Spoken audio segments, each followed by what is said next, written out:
네, 여러분 반갑습니다. 코로나로 계속 간격을 유지하고 마스크를 쓰고 이렇게 예배를 드리고 있는데 하나님이 여기에 오신 여러분들에게 이전보다 더 큰 새로운 은혜를 주리라 확신합니다. 할렐루야! 네. 할렐루야! 네. 오늘 말씀의 제목을 한번 읽어볼까요? 이사야 6장 1절에서 8절 말씀입니다. 말씀의 제목을 한번 같이 읽어볼게요. 시작! 그래요. 절망적 상황에서 나를 부르시는 하나님이란 제목입니다. 여러분, 선지자 중에 이사야에 대한 이야기를 오늘 다루고 있습니다. 여러분, 우리의 상황은 더 좋아지고 있을까요? 그렇지 않을까요? 여러분, 코로나 지금 이 시대, 코로나 이전보다 이후의 상황은 더 우리가 미래를 낙관적으로 볼 수 있을까요? 아니면 부정적으로밖에 바라볼 수밖에 없을까요? 아마도 절망과 부정적으로 우리는 우리의 미래를 바라볼 수밖에 없는 상황이 되고 있습니다. 일자리가 줄고 경제가 기울기 시작했어요. 우리나라의 상황은 많이 호전되었지만 유럽과 미국은 하루에도 몇백 명, 몇천 명이 사망자가 나오고 있습니다. 전문가들은 우리나라에서도 곧 코로나의 2차 위협이 일전에 하루에 100명 넘게 나왔던 그러한 2차적인 위협이 우리에게 가을과 겨울쯤에 한 번 더 찾아올 거라고 이야기를 하고 있기도 합니다. 또 여러분, 코로나 시기에 고3을 맞이한 친구들이 있습니다. 그죠? 고3들의 그 절규를 들었어요. 하필 이 코로나 시기에 내가 고3이 되어서 나에게 입시적으로 수많은 불리함과 불편함이 있다는 것을 들었습니다. 여러분, 여전히 예배는 이전과 같이 회복될 수 없고 사람들은 이전만큼 예배가 회복되지 않을 거라는 이야기를 하기도 합니다. 그런데 여러분, 이 상황 가운데에 과연 우리의 믿음, 여러분 자신 전체가 아니라 하나님이 나 개인을 바라보실 때 여러분의 믿음은 어떤지 여러분이 여러분 스스로에게 물어보면 좋을 것 같아요. 난 나에게 묻죠. 요셉아, 넌 안전하니? 너는 모든 사람이 절망을 말하여도 하나님이 너와 1대1의 관계에서 너에게 물으신다면 너는 소망을 말할 수 있겠니? 라고 전도사님에게 물으십니다. 동일합니다. 여러분에게도 동일하게 어떠한 우리의 상황이 어떠할지라도 코로나가 아니라 더 힘든 우리의 상황이 올지라도 하나님은 여러분에게 1대1로 물으십니다. 요셉아, 너는 소망을 볼 수 있겠니?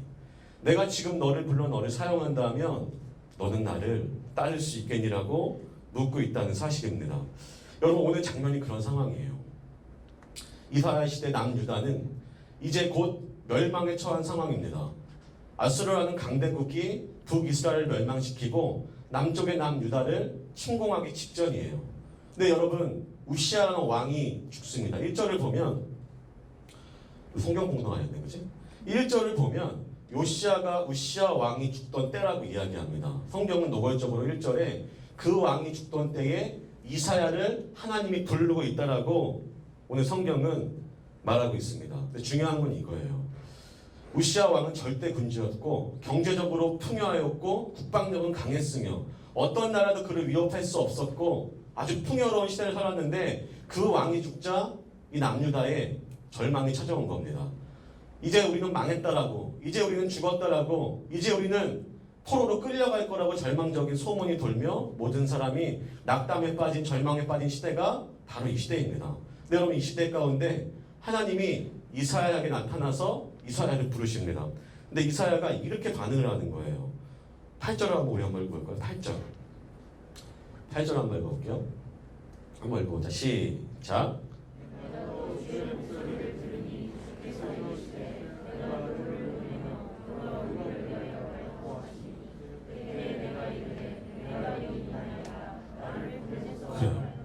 절망의 때에 누가 나를 위해 일할까라는 물음을 던졌을 때에 이사야가 이야기합니다. 저는 설교 준비하면서 이사야랑 엘리야랑 계속 원거리 쓸 때도 헷갈리면서 썼거든요.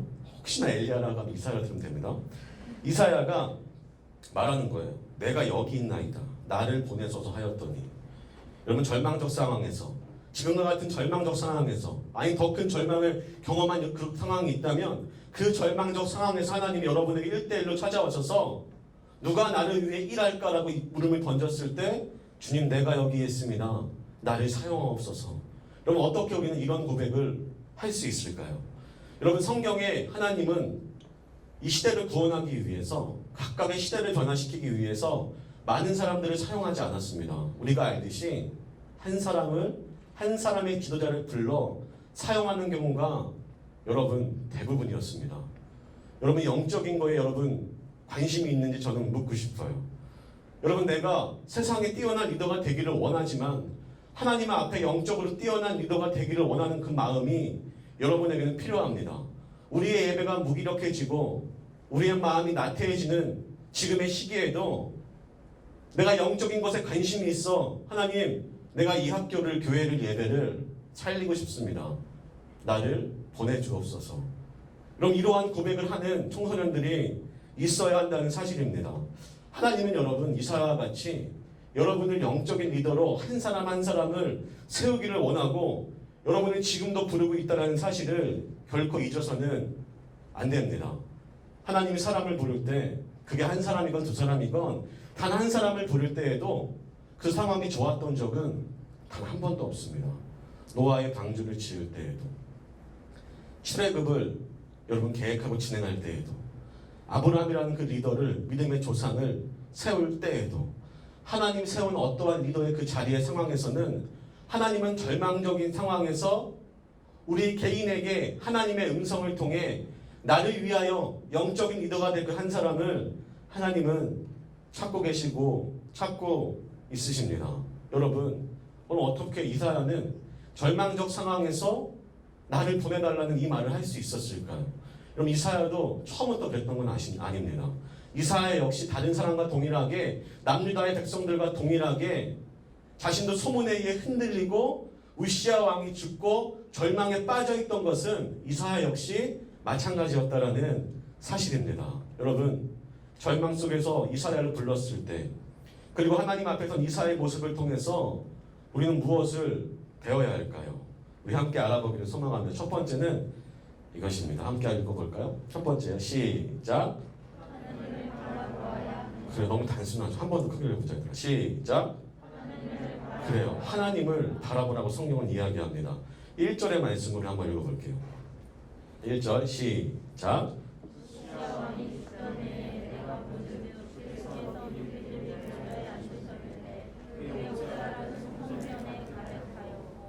그 1절에 띄워주세요. 우시야 왕이 죽던 해라고 시기를 밝힙니다. 하나님이 이사야 앞에 나타나는 이 시대에 하나님이 이 시기를 분명히 밝혀요. 절대 군주였던 한 나라를 경제적으로 풍요한 나라로 이끌었던 절대 군주였던 우시야 왕이 죽던 해에 모두가 더 이상 소망이 없다고 말하던 그때에 내가 본즉 하나님을 보았더라고 성경은 이야기합니다. 그리고 보좌에 앉으셨는데 보좌는 가장 높은 자리예요. 왕이 앉는 자리가 보좌입니다. 그 왕이 앉는 그 자리에 하나님이 앉아 계셨더라고 이사야가 이야기하고 있습니다. 여러분 하나님은 이사야에게 말하고 있는 거예요. 이사야야 내가 너희의 왕이야. 너희에게 지금까지 강력한 군대와 군사력과 국방력과 강력한 너희에게 풍요로움을 주었던 그 모든 것은 우시아가 한 게 아니라 그 왕이 한 게 아니라 인간이 왕이 아니라 높은 보좌에 앉아있는 내가 너희의 유일한 왕이야. 하나님의 옷자락이 성전에 가득하였고 하나님의 통치가 가득하다는 표현입니다. 여러분 세상에 사람의 왕이 있고 사람의 리더가 있지만 이 세상을 통치하시는 분은 하나님이라는 그 사실을 우리는 반드시 기억해야 합니다. 여러분 절망에 빠졌을 때 하나님을 바라보지 않았기 때문에 남유다와 이스라엘은 절망에 빠지는 거예요. 왕이 죽어서가 아니라 우리가 가장 의지했던 것을 우리가 잃어서 우리는 절망에 빠지는 것이 아니라 우리가 하나님을 바라보지 못할 때 우리는 절망에 빠지게 됩니다. 세상을 통치하는 건 여러분에게 만족을 주고 유익을 주고 성공과 부귀와 영화를 주는 건 여러분 세상의 어떠한 것이 아니라 인물도 세상의 어떤 재력과 성공도 그 무엇이 아니라 하나님만이 우리를 통치할 수 있다는 그 사실을 잊어버릴 때에 우리가 하나님을 바라볼 수 없을 때에 우리는 절망에 빠지고 하나님이 우리를 부르실 그때에도 하나님의 말씀 앞에 응할 수가 없게 되는 것입니다. 여러분이 원하는 그 모든 것들은 다 사라지고 없어질 겁니다. 우시아 왕과 같이 우리가 바라고 소원하고 이루고자 하는 세상의 성공들은 우리를 반드시 실망으로, 절망으로 인도할 수밖에 없습니다. 나다나엘 호손이 쓴 큰 바위 얼굴이라는 단편 소설이 있어요. 거기에 보면은 한 소년인 어니스트가 등장하는데 엄마와 이런 대화를 하다가 어머니가 큰 바위 얼굴에 대한 한 이야기를 어니스트에게 들려줍니다.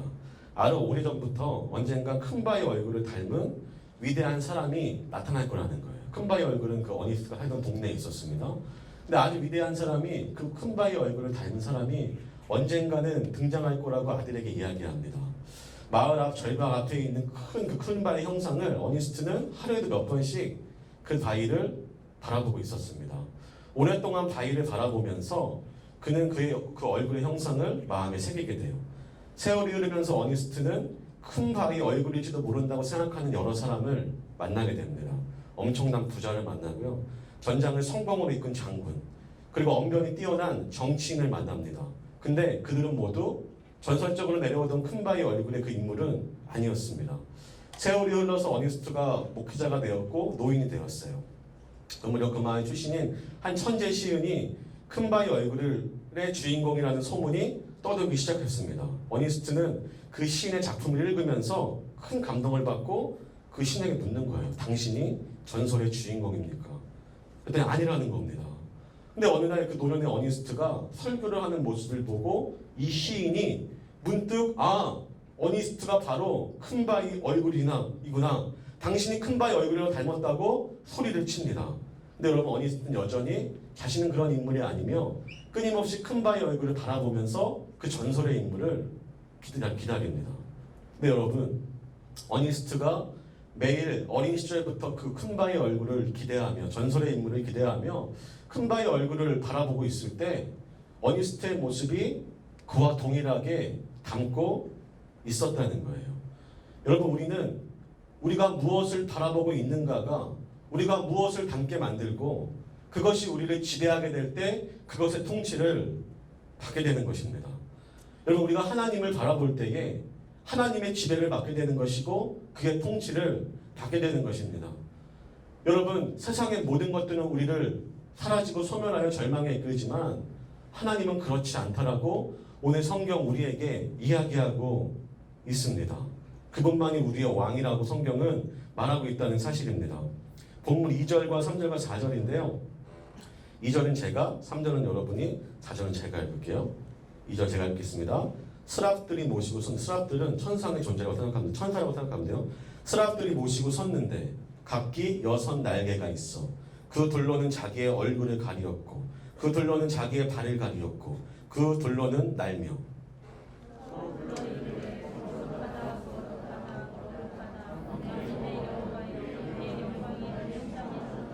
이같이 화답하는 자의 소리로 말미암아 문지방의 처가 요동하며 성전의 연기가 충만한지라, 이렇게 얘기합니다. 3절을 띄워주실래요? 그의 영광이 온 땅에 충만하였다고 이야기합니다. 여러분, 우리가 바라볼 것은 하나님을 바라보면서 그의 거룩하심을 봐야 됩니다. 그의 흠없고 완전한 행위를 하시는 그 하나님을 알아야 됩니다. 그리고 그 영광의 충만함을 바라봐야 된다라고 오늘 성경은 이야기합니다. 여러분, 하나님을 경험하는 순간 그의 영광의 충만함이 나를 뒤덮으면 오늘 천사들은 하나님 앞에 거룩하다, 거룩하다, 거룩하다, 만군의 여호와여 그의 영광이 온 땅에 충만하도다, 이러한 고백을 우리가 할 수밖에 없다는 거예요.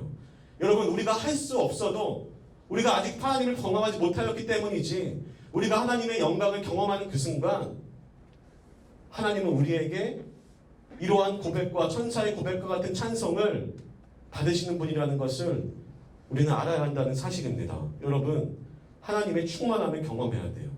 언어를 보면 완전함, 가득 채원이라는 거예요. 더 이상 다른 것은 들어갈 수 없는, 더 이상 다른 것은 구할 수 없는, 이것이 완전하여서 이것을 경험하면 내가 다른 것을 찾지 않게 되는 그 충만함이 하나님의 완전한 충만함이라고 오늘 성경이 이야기하고 있습니다. 그 충만함을 경험하는 그 순간 결코 다른 것을 찾을 수 없고 그 충만함을 계속 구할 수밖에 없는 하나님의 그 영광을 우리는 바라봐야 한다는 이야기입니다. 여러분, 그 충만함 경험해 보셨습니까? 여러분 기도해야 됩니다. 하나님, 어려운 때에도 나에게 하나님의 영광과 충만함을 보게 하여 주시옵소서.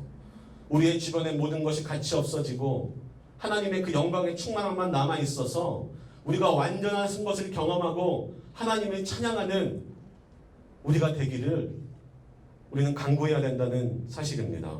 여러분, 그 충만을 간절히 간구할 수 있는 고등마을 되길 간절히 소망합니다. 할렐루야! 그렇다면 여러분, 절망 속에서 우리를 부르실 때 우리는 어떻게 해야 될까요? 두 번째 한번 읽어볼까요? 시작! 그래요. 부정한 나와 이 세상엔 소망이 없다는 사실을 알아야 합니다. 우리 5절을 한번 읽어볼게요. 5절 시작! 그때 화로다 나로 망하게 되었도다. 나는 입술이 부정한 사람이에요. 나는 입술이 부정한 백성 중에 거주하면서 만군의 여호와의 신 왕을 배웠음이로다 하였더라. 나는 부정하고 나의 입술은 부정하고 나는 부정한 백성 중에 산다라고 이야기해요. 여러분, 나는 이제 망하였다라고 이야기합니다. 왜요? 부정한 내가 하나님을 대면하였기 때문입니다. 여러분, 오늘 이사야는 나와 나의 백성은 부정하기 때문에 이제 죽게 되었다고 이야기하는 거예요. 여러분, 부정한 나에게는 어떤 것도 소망이 없다라고 이사야가 지금 이야기하고 있는 것입니다. 여러분, 영광스러운 하나님을 경험하고 다른 천사와 같이 하나님의 영광의 거룩을 찬양하지 못한 것은, 이사야 역시 하나님의 영광을 보면서도 그것을 찬양하지 못한 것은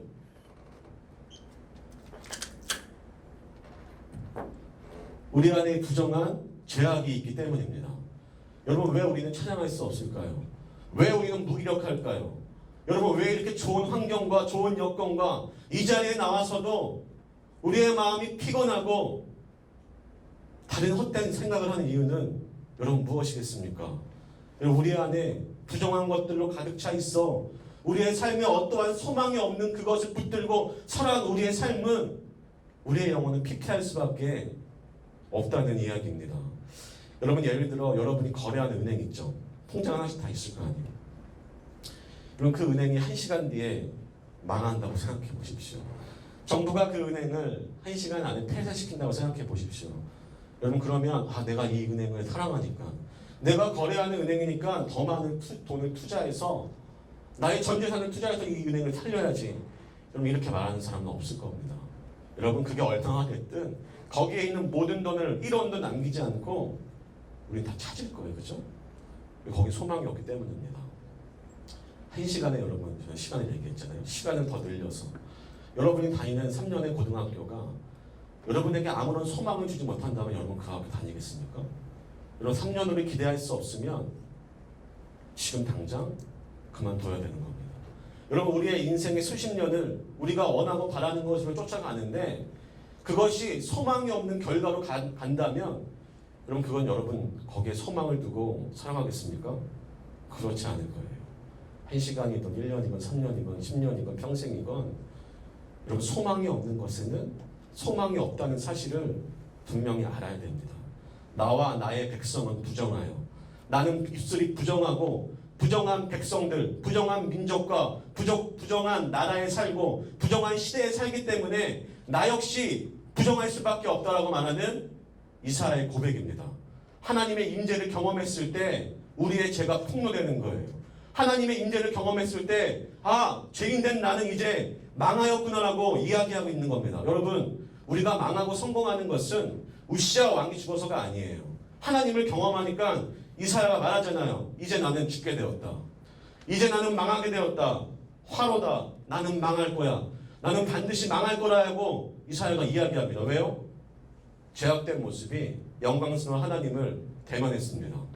사람들은 하나님을 대면하면 죄악된 인간은 죽을 거란 당시 생각을 했어요. 이 말이 틀린 건 아닙니다. 오늘 이사야도 자신이 죄악을 가진 존재이기 때문에 하나님의 영광과 충돌했을 때 자신이 죽는다고 이야기합니다. 여러분, 키에르 케고라는 철학자 들어봤죠? 다들 한 번씩은 들어봤을 거예요. 그 사람이 쓴 죽음에 이르는 병이라는 책을 보면 사람의 죽음에 이르는 병이 있는데 그것은 절망이라는 거예요. 절망이 사람을 죽음에 이르게 한다는 겁니다. 그런데 상황과 환경이 절망으로 빠뜨리는 게 아니라 신과의 단절, 절대적 소망과 희망이 있는 하나님과의 단절이 절망에 빠져 사람을 죽음에 이르게 한다라고 키에르 케고르가 말합니다.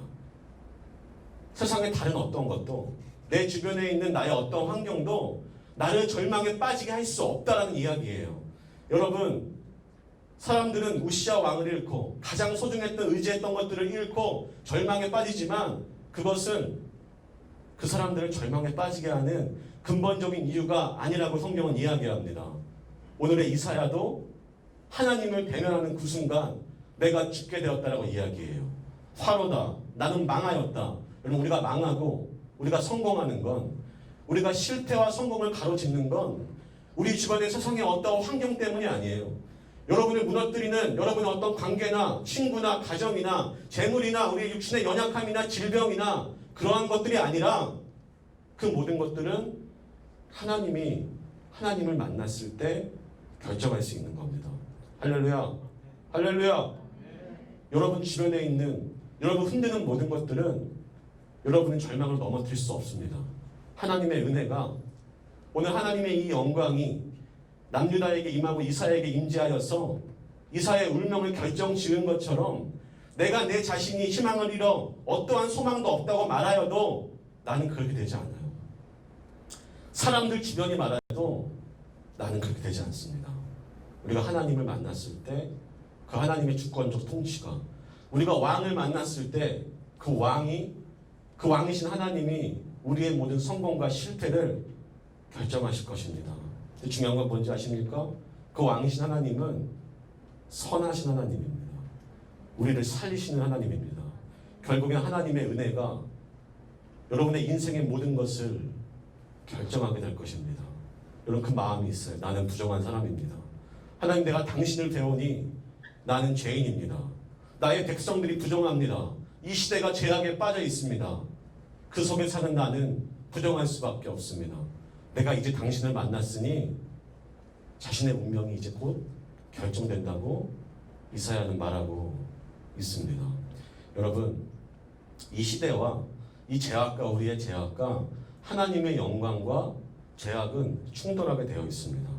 우리 5절을 한번 볼까요? 5절. 다시 한번 읽어볼게요. 5절. 자, 준비 시작. 그래요.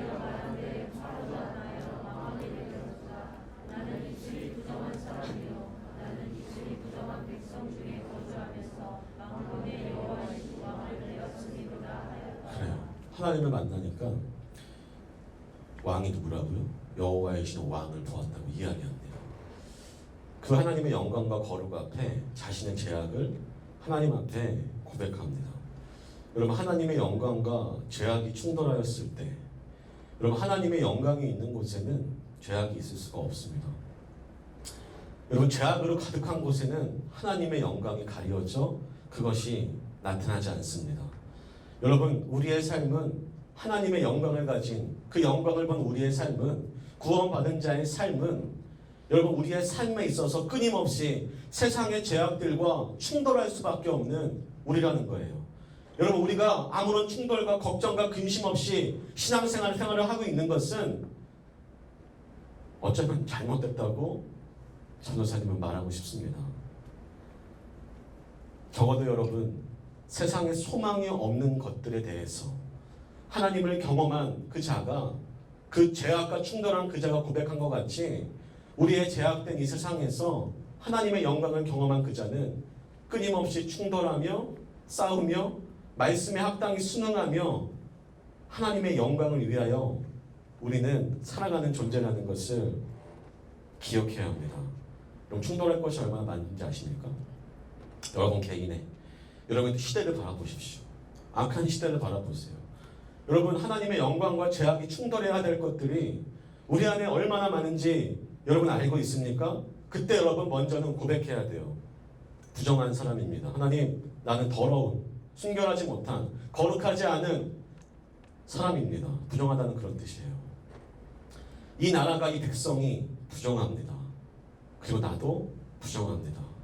그럼 이러한 고백이 우리가 하나님을 만나는 그 순간 하나님께 드리는 고백입니다. 반대로 우리가 이러한 고백을 드릴 때 하나님 우리에게 역사하신다는 그 사실을 여러분 반드시 기억해야 합니다. 여러분, 하나님 앞에서 내가 이사야와 같이 오늘 하나님을 1대1로 대면한다면 여러분 뭐가 중요할까요?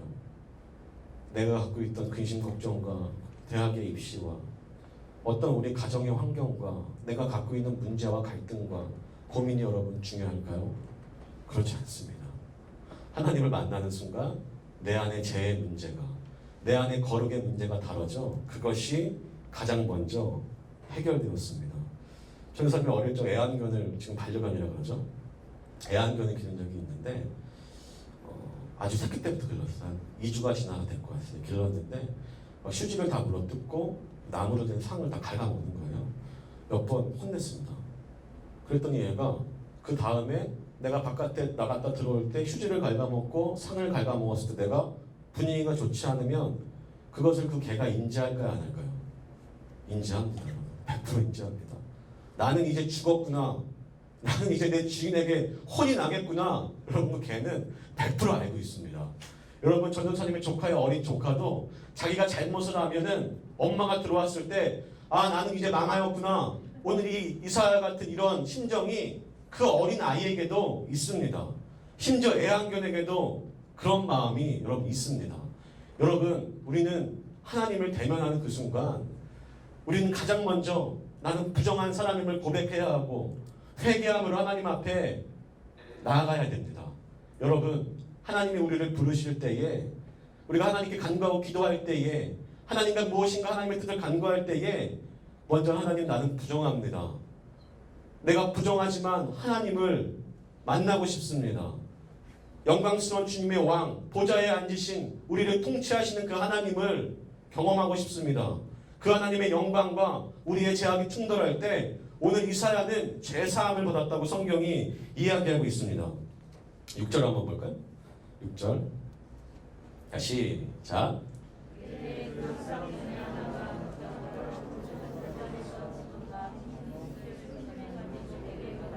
그래요. 자, 볼게요. 제단, 숫 이런 단어가 있죠. 제단은 당시 사람들이 하나님께 제사, 예배를 드리는 방식이에요. 동물을 태워 보내는 겁니다. 근데 여러분 이 본문을 보니까 하나님이 성전에 임재하셨는데 이상한 거는 숫이 있는 거예요. 궁금해. 하나님 여기 왜 실제로 그러지 않았고 왜 여기 숫이 있지? 왜 이 말씀에 제단과 숫이 있을까? 여러분 이 말은 무엇입니까? 하나님의 영광이 임재하는 순간 그 예배의 제단이 회복되고 재물은 다 타고 지금 거기에 숫만 남은 거예요. 원래 이스라엘의 예배는 하나님께 제물을 드리는 겁니다. 그 제물을 완전히 다 태워 그 향기로 하나님 앞에 영광을 드리는 게 이 당시 예배의 방법입니다. 근데 여러분 하나님의 영광이 임하자 그 제단에 있던 제물이 타고 숫이 남게 됩니다. 여러분 잃었던 모든 예배가 행동으로만 들었던 풍요로웠지만 하나님을 찾지 않았던 이 우시아 왕 때의 남유다 사람들은 실제로는 그들의 예배가 멈춰 있었던 거예요. 실제로는 그들에게는 하나님의 영광을 경험할 수 없었고 그것을 경험하지 못한다는 것은 그 인간의 죄사함을 죄를 해결하지 못하고 살아갔다라는 이야기입니다. 여러분 당시에는 실제로 풍요로웠지만 많은 제물을 드렸지만 그것을 진심으로 드리지 않았고 형식적인 예배가 되었으며 그들의 삶은 하나님을 기대할 수 없는 삶이었다라고 이사야를 읽어보면 하나님이 그러한 경고를 남유다에게 하고 있습니다. 7절에 보면 이렇게 말해요. 7절 한번 읽어볼까요? 7절 다 같이 시작.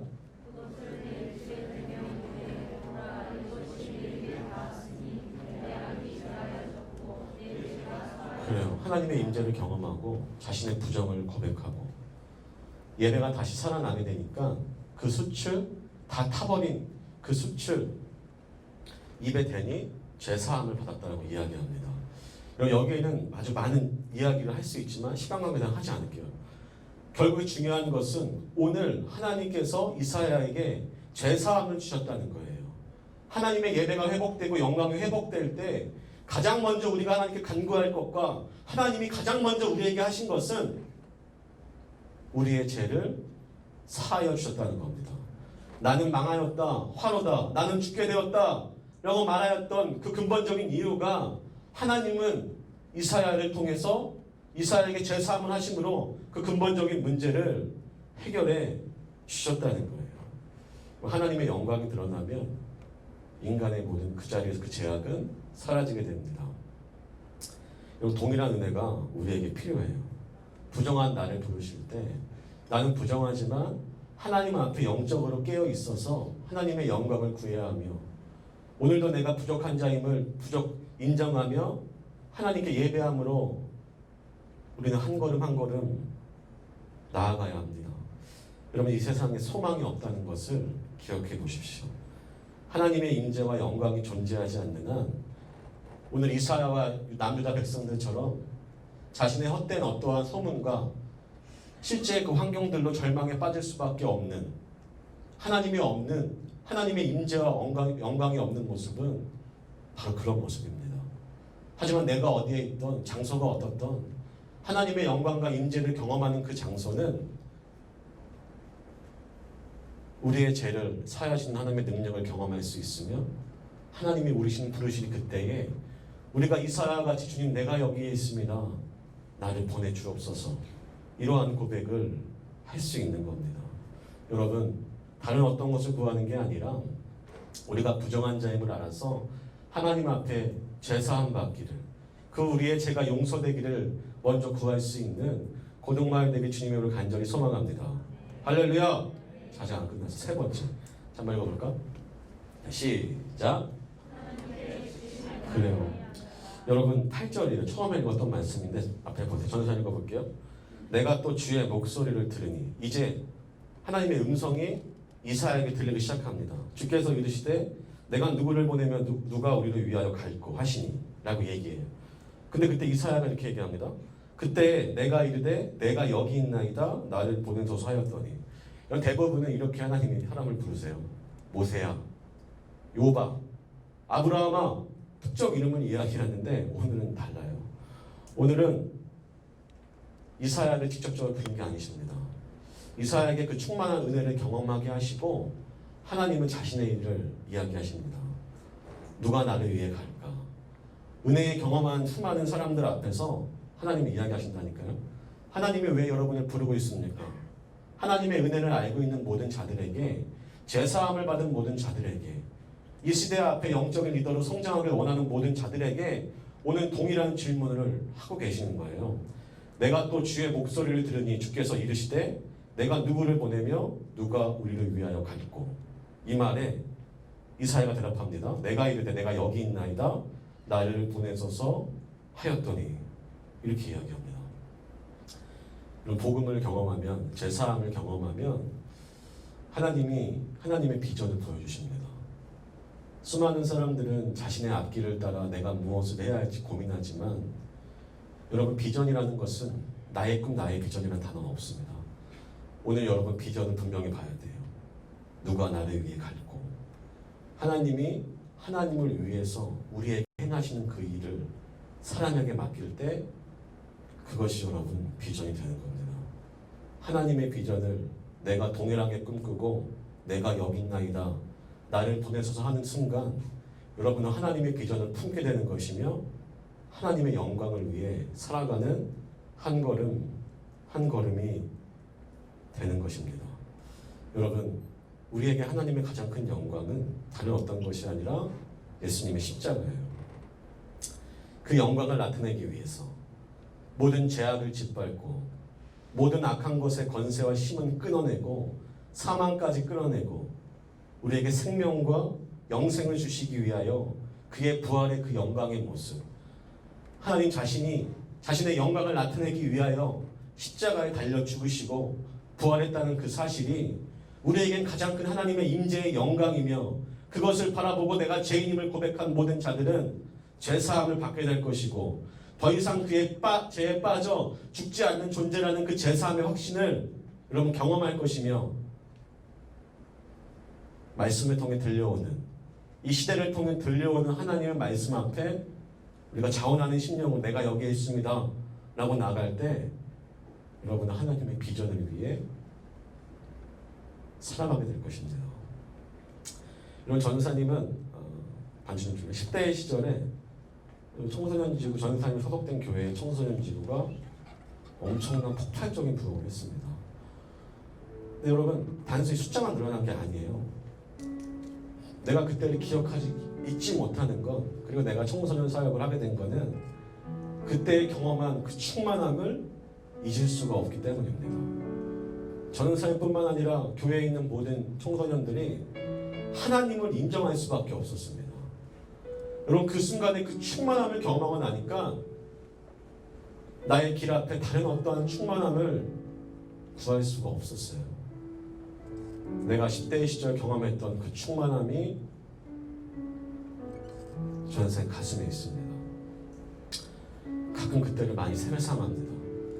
지금의 때의 부흥을 구합니다. 한때는 이런 생각도 해봤어요. 하나님, 내가 과거의 영광을 구하고 있습니까? 사람들은 오해할 수 있어요. 아, 과거에 연연하고 있는 거 아닌가? 근데 그것이 아니더라고요. 그 순간 기도하기 시작해서, 하나님, 과거의 영광을 구하는 게 아닙니다. 오늘 지금 우리를 새롭게 할 새날을 구하는 겁니다. 하나님, 과거의 은혜를 구하는 게 아닙니다. 우리가 기대할 수 있고 얘기할 수 있는, 우리가 경험하였던, 예측할 수 있는 그것을 구하는 게 아닙니다. 경험했던 것이 아니라 내가 경험하지 못한, 전혀 다른, 예측할 수 없는 그 은밀한 하나님의 새로운 영광의 부흥의 때를 하나님 원합니다. 충만함이란 그런 것입니다. 그대로 그 충만함을 똑같이 경험하는 게 아니라 어제의 충만함과 오늘의 충만함은 전혀 다른 새로운 거예요. 하나님을 경험할 때 날마다 그 충만함으로 우리는 새롭게 될 수 있습니다.